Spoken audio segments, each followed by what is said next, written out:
Assalamu alaikum wa rahmatullahi wa barakatuh.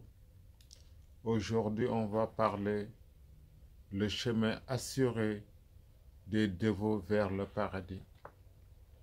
Du quatrième pas, les empêchements. Ce qui entrave la marche du dévot après qu'il a méprisé le monde, s'est séparé de la foule, a vaincu le démon et refréné la concupiscence, sont également au nombre de 4. Premier, empêchement, la préoccupation de ce qui est nécessaire à la vie.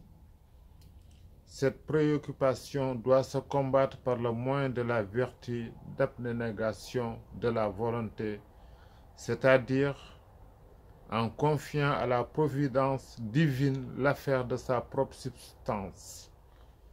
Si on ne la combat pas avec ce remède, il est impossible d'arriver à la perfection de la vie dévote, qui exige le détachement absolu, corporel et spirituel de tous les biens de ce monde et un courage héroïque capable d'affronter toute privation et de courir tout risque pour réaliser son noble idéal.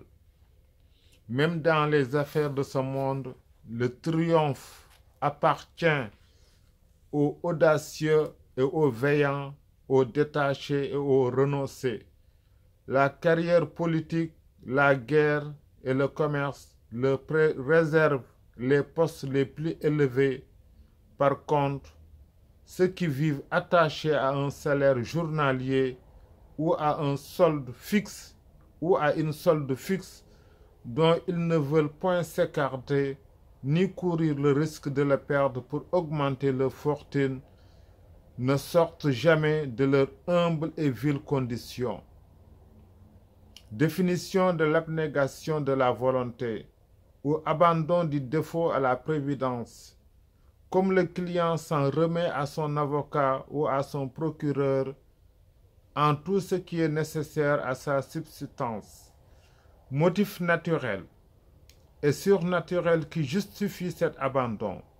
Dieu est notre créateur et conservateur. Nous sommes ses serviteurs consacrés à son service. Il nous a permis de pourvoir à notre entretien les décrets éternels de sa sagesse nous sont inaccessibles et nous ne pouvons les modifier. Il est en outre infiniment puissant, juste, prudent, prévoyant, etc., etc. Conséquences pratiques. Premier, il n'est pas permis au dévot de demander ni de rechercher sa subsistance nécessaire, ni même les causes ou occasions qui peuvent la lui procurer. 2. Il est permis d'apporter avec soi des provisions pour le voyage, plus encore à travers le désert. Mais il est plus méritoire de ne pas en emporter ou de n'en emporter que pour aider le prochain en confiant à Dieu sa propre subsistance. 2. Empêchement. La crainte des dangers spirituels.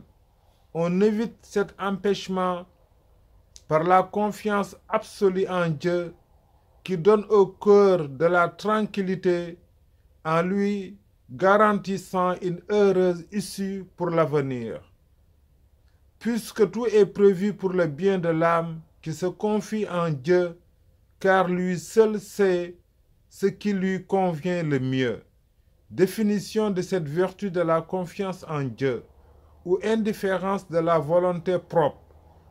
Elle ne peut porter que sur des sujets ou des actes de qualité morale indécises, par exemple sur des dévotions surrogatoires ou sur des actes ou objets licites ou indifférents. Par contre, elle ne peut tomber sur ce qui est certainement bon, le salut, etc., ou certainement mauvais, damnation, infidélité, etc. Cette indifférence naît d'une Double réflexion. Premier, que ces choses et ces événements peuvent entraîner la ruine de notre âme. Deux, que nous sommes impuissants à les éviter par nous-mêmes et en outre ignorants si en fait ils auront cette conséquence ou non. Corollaire. Premier, Dieu ne peut permettre le mal ou l'imperfection pour le dévot qui agit toujours avec cette sainte indifférence. 2. Ses actes seront toujours par résultat ce qui convient le mieux à sa perfection spirituelle, bien qu'il paraisse parfois que ces actes ne sont pas les plus parfaits ou les plus méritoires. 3. Le dévot devra toujours préférer et demander à Dieu ce qui est le plus convenable à sa perfection et jamais le plus parfait et le plus méritoire. 3. Empêchement. La répugnance naturelle de l'âme aux amertumes et sécheresses permises par le décret divin. La complaisance pour ce décret divin est indispensable pour deux raisons. Premier, parce qu'autrement que le cœur, plein de préoccupations, ne pourra se consacrer librement à la vie spirituelle. 2. Parce que cette répugnance et aversion pour les décrets éternels peut attirer sur l'âme la colère de Dieu.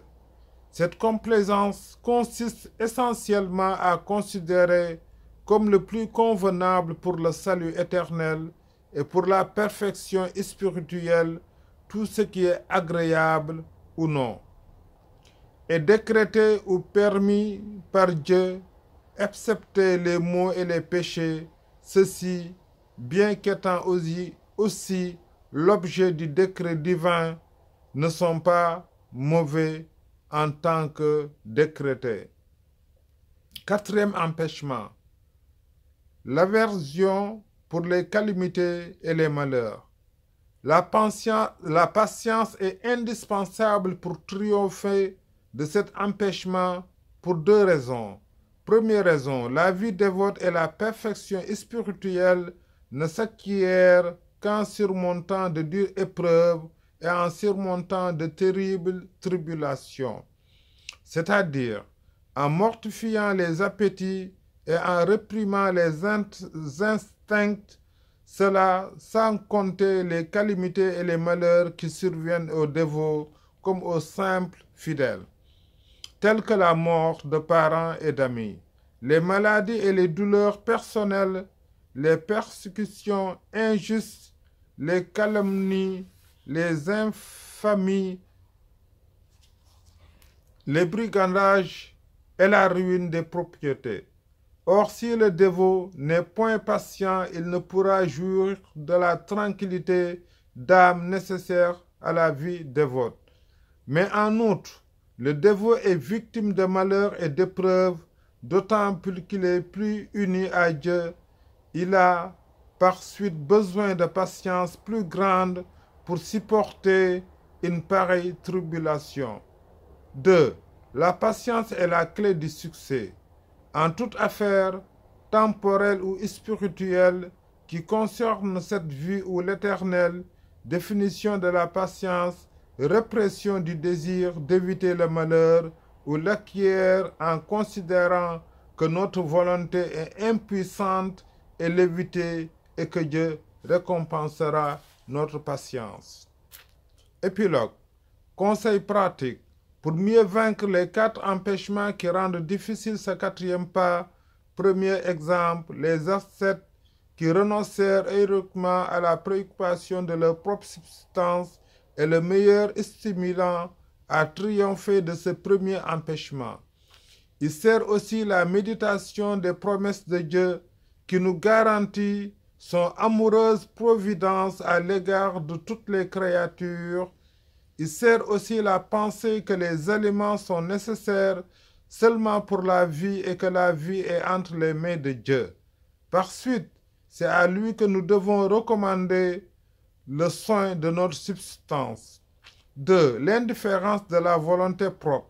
Pour triompher du second empêchement, s'acquiert en pensant que celui-là seul peut choisir avec sécurité, qui connaît d'avance, avec certitude, les conséquences de nos actes, c'est-à-dire Dieu seul qui est, et en outre, infiniment bon et puissant. Troisième, la conformité au décret divin. Pour triompher du troisième empêchement, s'abstient en pensant qu'elle nous délivre de tout souci inutile en cette vie et nous assure la bonne volonté de Dieu dans l'autre. En outre, le déplaisir ou le mécontentement à l'égard des divins décrets prédispose à l'infidélité, la patience dans les adversités. Pour triompher du quatrième empêchement, s'obtient en pensant que l'impatient n'arrive point à éviter l'adversité et n'obtient point de récompense éternelle. Exhortation finale. Que dirais-tu du Père, riche en propriété et aimant ses enfants, que tu verras refuser à son fils chéri une date ou une pomme que l'enfant désirait manger, ou bien s'il le remettait aux mains d'un maître d'école dur et autoritaire pour le tenir enfermé dans sa maison tout le jour et la nuit pour toute espèce d'exercice fastidieux. Ou si, enfin, il conduisait à la maison d'un chirurgien pour qu'il lui appliquait des ventouses en le faisant souffrir. Penserais-tu peut-être qu'en lui refusant le fruit, il a agi par mesquinerie ou par avarice? Mais comment le croire? Quand il comble de cadeaux des étrangers et se montre généreux envers eux, va-t-il moins estimer son propre fils, puisque c'est pour lui qu'il amasse tout ce qu'il possède? Ou bien agira-t-il ainsi pour le molester et le faire souffrir, par haine ou aversion? Mais comment imaginer cela, puisque ce fils est sa consolation et le fruit de ses entrailles? Comment enfin, s'il tremble et préoccupé et craint par la santé de ce fils devant la menace d'un simple courant d'air? Rien de tout cela. Au contraire, s'il agit ainsi, c'est parce qu'il sait que de cela dépend son salut et son bien-être, et que, grâce à cette légère privation et cet ennui, il obtiendra de grands bienfaits et d'énormes avantages. Et que dirais-tu du médecin expérimenté, prudent et affectueux, qui refuserait une gorgée d'eau à un malade grave, mourant de soif, et qui sent son foie embrassé par la fièvre, si de plus il lui donnait à boire une potion répugnante que son estomac et son instinct naturel se refusent à accepter? Penserais-tu peut-être qu'il agit ainsi par inimitié pour le malade ou pour le plaisir de le molester? Rien de tout cela, mais au contraire, c'est parce qu'il lui veut du bien et lui conseille avec sincérité ce qui lui convient, car il sait avec certitude que cette satisfaction momentanée de son appétit sera à cause de sa perte et de sa mort, infailliblement, tandis qu'il s'abstient et obtiendra la guérison et la santé.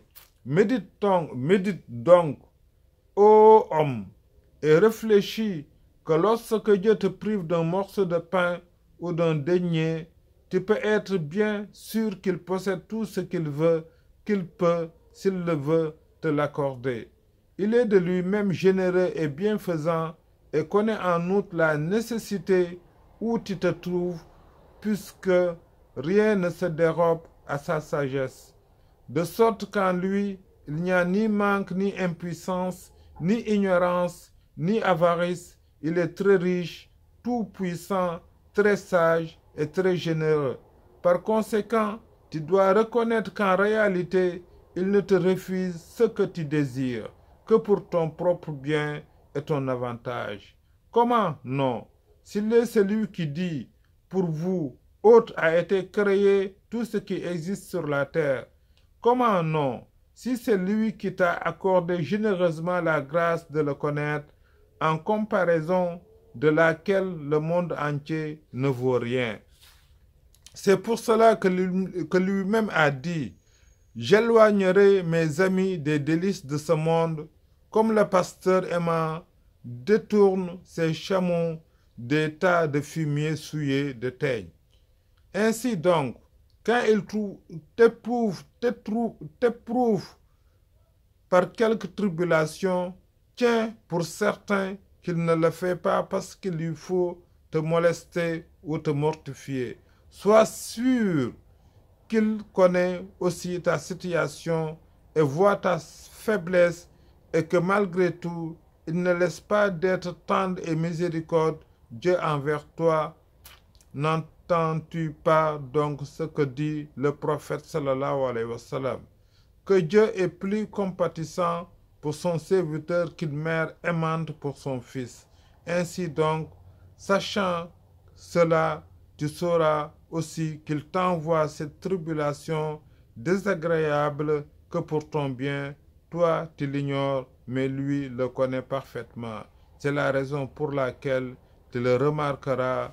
Dieu a toujours multiplié les épreuves et les tribulations pour ses amis les plus chers et les plus intimes, c'est-à-dire pour ses plus aimés serviteurs, et cela au point que le prophète sallallahu alayhi wa sallam arrive à dire que lorsque Dieu aime quelqu'un, il l'éprouve par tribulation, et que les plus éprouvés des hommes furent les prophètes, les martyrs et ce qui leur ressemble. Donc quand tu vois que Dieu te refuse les biens de ce monde et te comble en échange de déplaisir et de calamités, tu dois conclure que tu es très cher à ses yeux et que tu occupes près de lui une place très élevée, puisqu'il te traite de la même manière que ses plus intimes amis.